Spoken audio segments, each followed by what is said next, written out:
What does using synthetic life allow you to do that you can't with chimeras or planaria or would otherwise just be more difficult with conventional means? Yeah, well, let's focus on one in particular, which is kind of my favorite. One of the just to take it back a little bit, one of the things that I've been saying, and other people, of course, have been saying too, that a lot of people are really not happy with, is this notion of goal directedness, the idea that all of these systems have goals, and typically speaking, the people who are okay with it at least are able to, what they do is they ground those goals in evolution. So if you say that this system has goals, when I say goals, I don't mean human level purpose, meaning I know that I have goals. I don't mean that. I mean the kind of thing, the cybernetic, the kind of goals that your thermostat might have or that your kidney might have, and so on. These are set points for homeostatic or homodynamic processes. So if you ask where do these goals come from, for any typical living agent that has evolved in the Earth's biosphere, the answer is simple. Well, eons of selection, of course, right? So the goals, where do they come from? Oh, well, they come from selection and evolution. And so what I like about synthetic organisms is that if you make things that are competent in a way that in a configuration that's never existed before on Earth, then what you can't say is that that competency has arisen by specific selection. It has to have been so that raises. I mean, was it Bohr? I think it was Bohr that said that. He said, "Oh, good, a paradox. Now we have a chance of making progress." So I like that. I think that's true. We should try to push some of these concepts to the limit. And when we reach a wall, that's where we have the ability to make some progress and ask if it's not the case that evolution produces specific solutions to specific problems, right? So it's been 50 million years or however many of a froggy environment. And so we've evolved a nice organism that kind of matches all those criteria. What does evolution produce? And I think what evolution produces is problem-solving machines that can do many things in addition to the thing that they typically do. And this also gets back to, we can talk about that if you want, this issue of why life is so interoperable. We can talk about this kind of play the hand you're dealt idea, but anyway. So what's cool about synthetic life is that you get to make things that have never been here on Earth, and then you get to look at their competencies, and then you get to, if you find them, you get to ask the question: how did they get here? Like why is it good at this? And so that's what we've been doing, and we've had a few papers on these things called xenobots, which are basically made of frog cells. The frog cells. We have a couple of other papers, which again I can't go into too much because they're not peer reviewed yet. But soon, in a couple of months, there'll be some. I think there's some dynamite stuff coming out, looking at a very different version of these synthetic living beings.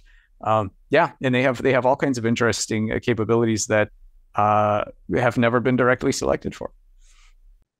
So the first thing to ask is, my understanding is that in a laboratory environment, nobody has been able to make from the ground up a cell.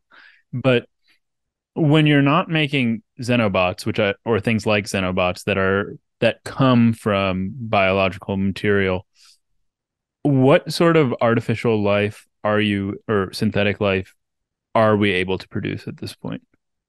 Or does it all I'm not. come in this way? Yeah, I'm well.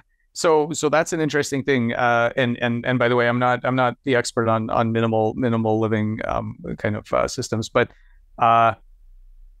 what we do have are things like have you seen the work on droplets and molecular chemotech? There's some amazing stuff on very simple chemical systems. We're talking three chemicals at most together. So this is not some crazy complicated thing. Inorganic in the sense, I mean, they don't come from a living thing, and they do all kinds of amazing stuff. They solve mazes and they have various behaviors. There's people studying this. So now whether or not you would call that alive basically just gets back to our earlier point of alive is not a great binary category. It doesn't, wrestling over whether these things are alive is to me not interesting at all. What's interesting is what kind of competencies can you get from even an extremely simple system. There's even a thing now called molecular chemotaxis. So there's bacterial chemotaxis where bacteria can follow a gradient, right? Well, it turns out single molecules can do it too. And and this is where you find out that you get into these really troublesome cases where you don't know if you should call it alive, and that's fine as far as I'm concerned. There's no need to have a binary category of this. That's not the interesting part. And you know it's going to be you know from the start that it's going to be a hard thing because we said we are looking for minimal transitional forms. Is it right? Because it's like with cognition when people ask me what is the lowest form of cognition? What's at the very end of your spectrum? And so I'll say what it is, and then people say, but that's not cognition. I mean, I have cognition. That's kind of, yeah, but you asked for the lowest form. Of course, it's going to seem like, it's going to seem primitive. That's the point. And of course it has to, because then it has to scale up. We're looking at the left end of the spectrum, and the same thing for these minimal systems. So I have no idea if you want to call them alive or not. They're certainly telling us that we do not have a good intuition on how to predict competencies from knowing the parts. And I think that's also playing out in AI right now as well. Then for the moment, let's just stick to xenobots. And first, I mean, if they come from frog cells, what is it that makes them synthetic?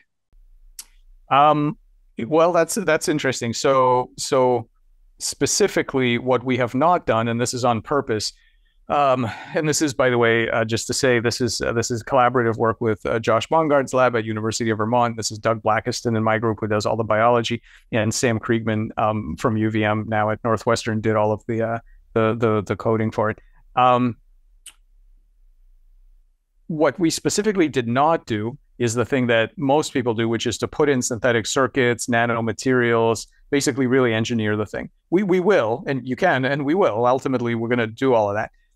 But the reason we didn't do it is specifically because I'm really interested in the native competencies of these systems. That I don't want somebody to look at it and say, oh, well, they put in a circuit that makes them do this and that. Yeah, of course, they engineered the thing to do it. We'll do that later. But for me, the more important thing is, no, actually, we didn't have to do any of that. This is a standard frog genome. We've made no changes. There's no nanomaterials. There's no drugs. No synbio circuits. Nothing. This is what these cells already know how to do in a new environment. And so what's synthetic about it is that we liberate these cells from their normal place in the embryo. That we find out that if you they're skin cells, yeah, so they're ectodermal cells. If you ask what are the competencies of ectodermal cells, and you think, well, it's pretty clear. They make a nice boring two-dimensional layer on the outside of the embryo, and they sort of keep out the bacteria. That's what they can do. Yeah, that's what the default situation is.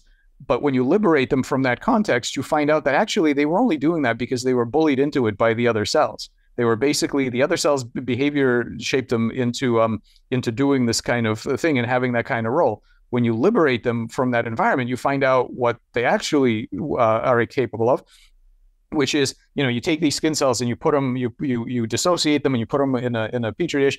There are many things they could do, right? They could die. They could run away from each other. They could spread out. They could form a nice flat monolayer like cell culture. They could do nothing. That's not. None of those things are what they do. What they really do is they come together. They form this little ball. And that little ball has little motile hairs on the outside, which are normally used by the frog to keep the mucus flowing and keep the pathogens from sticking, right? And so there's this constant flow of mucus down the frog. Well, instead of that, the xenobots are using those little cilia to row against the water, and they move. And they can move in circles. They can go back and forth. They can. There's some amazing videos that are attached to some of our papers where they do a maze and they sort of take turns before they bump into the outside wall. And at some point, they just spontaneously turn around and go back where they come from.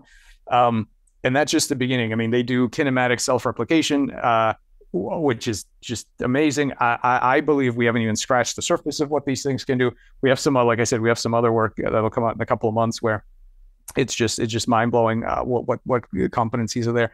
And yeah, and there's never been any xenobots. There's never been selection to be a good xenobot. There's never been any kinematic self-replication. No other creature reproduces this way.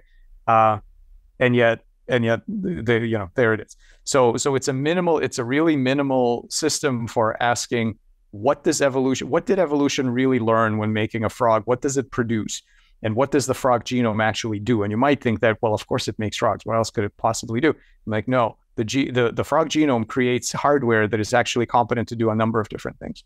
And you can also, another favorite example of mine, I'm really sort of obsessed with these things now, is plant galls. So if you've ever seen these weird shapes, some of them are amazing, right? I mean, amazing, the structure. If you ask what the acorn genome encodes, you say, well, it encodes a nice flat green leaf. That's what it encodes. That's what happens, 99.9% of the time. But in fact, if you prompt it with whatever signals the wasp embryo is putting out, no, actually it can make all kinds of stuff, and it makes these amazing structures, these amazing three-dimensional structures. And again, no genetic change. These are just some signals that the bioengineer of being a wasp, and I think in that case the wasp is a sort of an unknowing bioengineer, has prompted these cells to build a structure that's completely not the default structure. So that's what I think is important about these kinds of synthetic forms, is that you find out, you get to. So to put it another way, people have asked what the Xenobot is, and I used to say, well, it's a biorobotics platform, and it's actually, I don't think that's right. I mean, it's true, but it's more than that. What I think a Xenobot really is, and all these synthetic kind of things that we and others are going to be making, they're a periscope. They're a kind of device, a discovery platform that you can stick into the latent space around that genome and ask, what is it actually competent in doing? There's this invisible space around each genome where we tend to know one at best, and some plant kind of botanists and so on know a couple, because some plants have different forms depending on conditions, and so they kind of know that these there's developmental plasticity and so on. But really, there's a huge space around every standard genome, and these synthetic constructs are a tool to explore that space. So natural selection determines what the xenobot cells would have done were they in the frog, and they would be doing froggy things. But what is it that you think is prompting their cognition and their purpose and what they're doing when they're true xenobots and they're removed from the frog? I mean, they certainly are doing things, but why? Yeah, they're doing things. So I want to be super clear. We have made no claims at all about their behavioral cognition. We will have a paper out later this year about their ability to learn and some other things, but we've yet made no claims about that. So people will often say, well, how you think how cognitive do you think they are? We don't know. We haven't made any claims about that.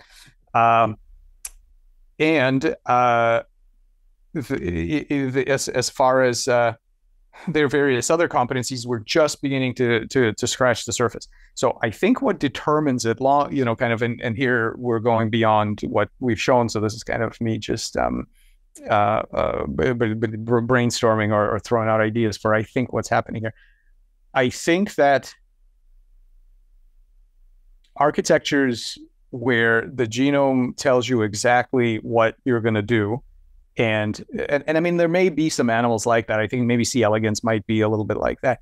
But overall, this kind of architecture where the genome tells you exactly what you are, you're matched to a specific environment, I think those generally tend to die out.